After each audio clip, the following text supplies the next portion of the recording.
สบายดีพ่อแม่พี่น้องมาแกะขนมนำกันมื้อนี้นะเพราะว่าอันขนมนี้ลูกชายเจ้าไปโรงเรียนแล้วก็ไปรวมกันนั่นแหละเนาะนักเรียนในห้องขนาดมีจักคนแล้วก็เจ้าก็ไปรวมเทรวมใส่กันหลังจากนั้นก็เจ้าก็จิโยนว่านแจกให้เด็กนักเรียนนั่นน่ะเก็บเอามีแต่นักเรียนในห้องนั่นแหละพี่น้องแล้วก็เจ้าก็จิมานั่งเก็บปีกายนี่ลูกชายค่อยบอกว่าเก็บหลายๆเด้อบ่เอามา4-5 ก้อนพี่น้องเจ้าของเอาไปเกือบเป็นโลเอามา4-5 ก้อนก็เลยถามว่าเอามาน้อยแท้บ่อยากเก็บประเสริฐโอ้ยคนอื่นเก็บได้เป็นกอกเป็นกำแต่ว่าก็คือว่าอะไรเนาะเด็กน้อยกับความเข้าใจของเด็กน้อยพี่น้องมื้อนี้เพิ่นก็สิมาแกะมี4 ถุงเด้อมื้อนี้เด้อแกะแล้วก็สิแบ่งออกเพราะมันหลายโพด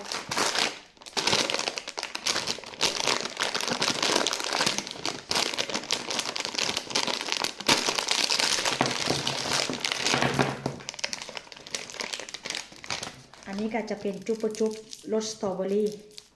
อันนี้ก็ได้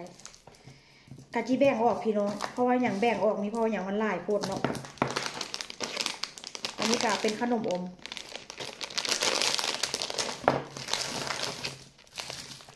แล้วกะจะเอาถุงยางให้ลูกนำไหนเอาถุงยางให้ลูกย้อนอย่างอันเวลาครูเก็บขนาดเนาะเวลาครูรวมเข้ากันแล้วครูก็โยนก็ว่านนะ ลูกสายก็จะได้เก็บเอาพี่น้องบางคนแล้วก็เก็บแล้วก็พระเจ้าเอาไปกินอยู่บ้านเพราะว่าอย่างอันเอาเฮียนที่พักแล้ว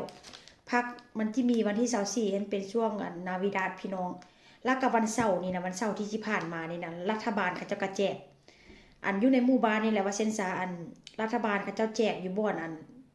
ทำการของหมู่บ้านเส้นสาเขาเจ้าก็จะยืนอยู่สั้นถึงแล้วเขาเจ้าก็จะว่านขนมแจกขนมพี่น้องแต่ว่าปีนี้ลูกชายค่อยกะจิไปบ่บุแต่ว่าค่อยท่านไปเฮ็ดงานวันเสาร์นะอาจจะไปนำพ่อเพิ่นอาจจะพาไปว่าเช่นซะเขาเจ้าแจกทุกปีพี่น้องทุกที่น่ะแจกขนมอันนี้ก็เป็นจุ๊บปะจุ๊บเช่นเก่าเช่นเดิมหน้าฮักหน้าชังแท้ว่าจุ๊บปะจุ๊บเพิ่นก็ได้ เป็นการหัวใจพี่น้องพอกะจิแบ่งออกอันนี้ก็เป็นขนมอมคือเก่า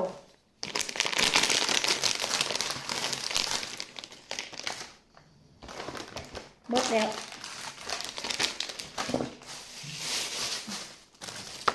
แล้วก็มันจะเก็บใส่ถุงแล้วมันมีจักก้อนก็จะแยกออกเริ่มที่จุบก่อนโอ้ย2 4 6 2 3 4กับตัวตก5